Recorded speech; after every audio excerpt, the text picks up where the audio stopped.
Hi, I'm Chris with Luma Computers, located in Prescott Valley, serving the greater Prescott area. And I've got some news. It's happened. About 1 million Facebook user accounts have been compromised. Potentially. Basically what's happened is, well, let's go to the news article. So this is from CBS News Pittsburgh. Meta warns as many as 1 million Facebook users that their logins may have been compromised.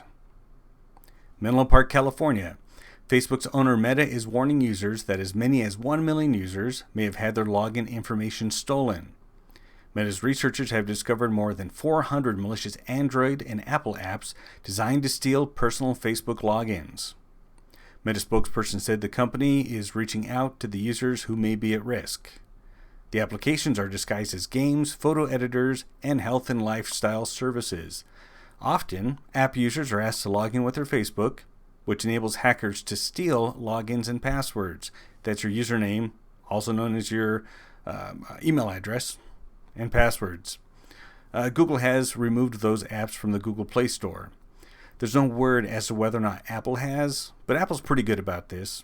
They hold security in a high regard. They've got a good reputation for that, so they probably have as well. But it's kind of too late. If people have already used these apps and logged in with Facebook, then the hackers already have the information. So what can you do about it? Well, number one thing, hopefully you're not using the same password on everything. Hopefully your Facebook password is completely different than the rest. If not, it needs to be.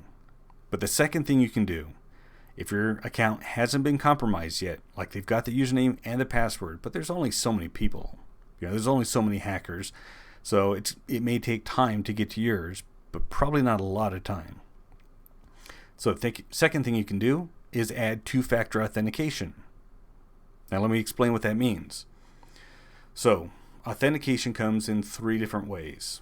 It's either something you know, something you are, or something you have. So your username is something you know. Your password is something you know. So that's, even though it's two different things, it's only one form of authentication. Something you are could be your fingerprint or a retina scan or other kind of, or a face scan, like some people like to log in their phones using their face. Those are biometric. That's something you are. Something you have is what we're going to use, because I don't really see a way for Facebook to let you log in using biometrics, and it's a lot more complicated than using something you have. So let's take a look at that. So the first thing you're going to do, of course, is log into Facebook.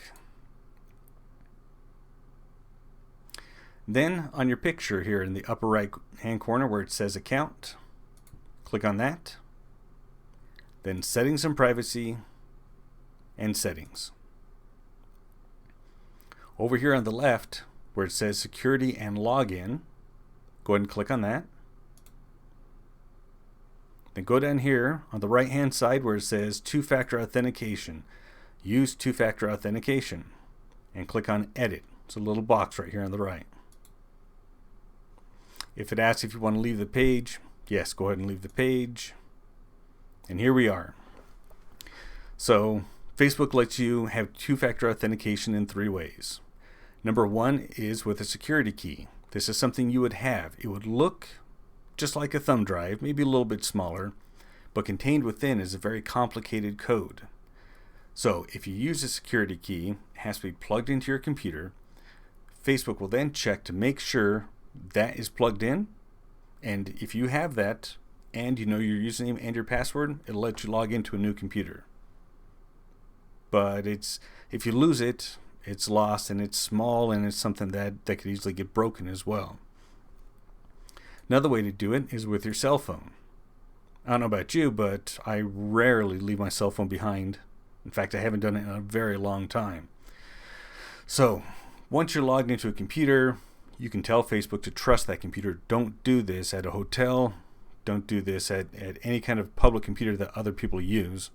Otherwise, you just gave everybody else who uses that computer your account.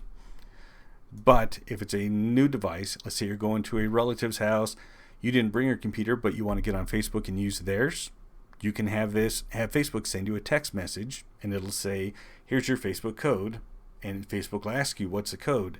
And because you have your device, your cell phone or your tablet, you can say, yeah, I know the code. You punch it in, you're in.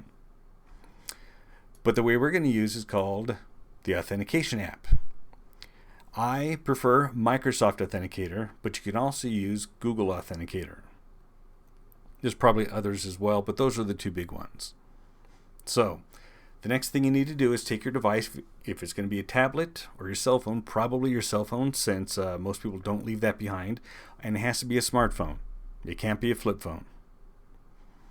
You take it, you go to your app store, and you download Microsoft Authenticator. You can use Google Authenticator, but I'm going to show you Microsoft. Once you do that, click here where it says Use Authenticator app, and you'll get a QR code and an activation code.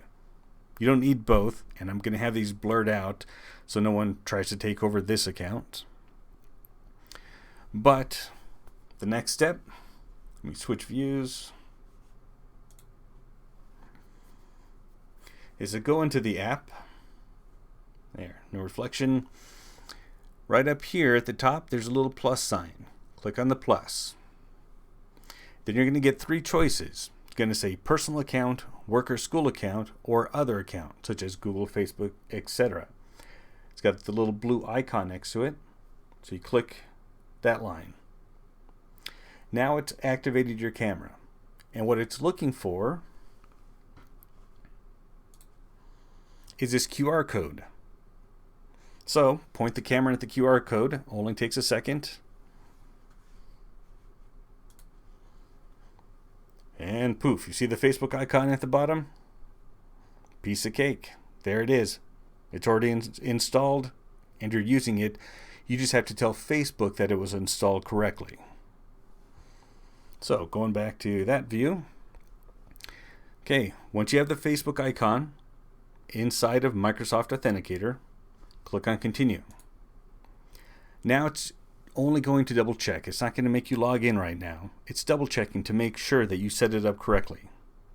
So to get this 6-digit code that it's looking for, click on the Facebook icon in the app. And here's my code. I don't mind showing you this because it's going to change every 30 seconds. I don't know if you can make out that little countdown circle timer, but poof, there it was. Just changed again.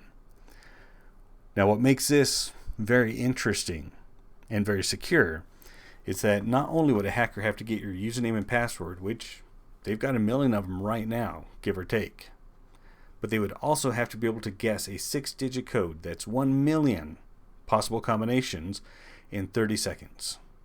If they don't do it, they're not getting in because it's going to change again. Then they have to try again. It's going to change again, and they're going to have to try again.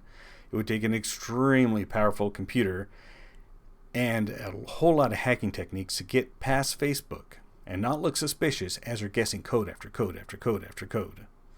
So that's why this is secure. So going back to the site. Oh, and if you start running out of time, if you're down to like 10, 12 seconds, it's probably best just to let it wait, cycle through again so you have 30 seconds to put in the code. Okay, 30 seconds. So my code is 468915. Click continue. Ta-da! Two-factor authentication is on. Now, I could give you my username and password, post it here on the internet, but without this particular device, even though I also have a cell phone, but without this tablet right here, you're not getting into this account. It's just not going to happen. So that's how you use two-factor authentication. And I recommend everybody stop what you're doing right now. Download Microsoft Authenticator. Go through this video again if you need to. And set it up. Of course, if you need some help, you can go ahead and call me. My website is lumocomputers.com. It'll be in the description down below. But I think most people can set this up by themselves. But of course, if you need some help, call me and I can come out and help you set it up.